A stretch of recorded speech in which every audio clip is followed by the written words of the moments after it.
الصلاۃ والسلام علیک یا سیدی یا رسول اللہ وعلی آلک و اصحابک یا سیدی یا حبیب اللہ۔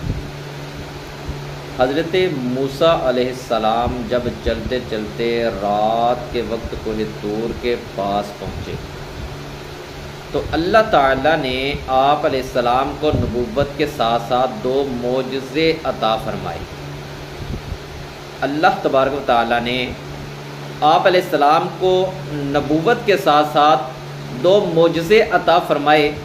ایک معجزہ یہ کہ جب آپ اپنا عصا زمین پر ڈالتے تو وہ اژدہا بن جاتا، اور دوسرا معجزہ یہ تھا کہ جب آپ علیہ السلام اپنا ہاتھ گریبان میں ڈال کر نکالتے تو وہ سورج کی طرح چمکنے لگتا۔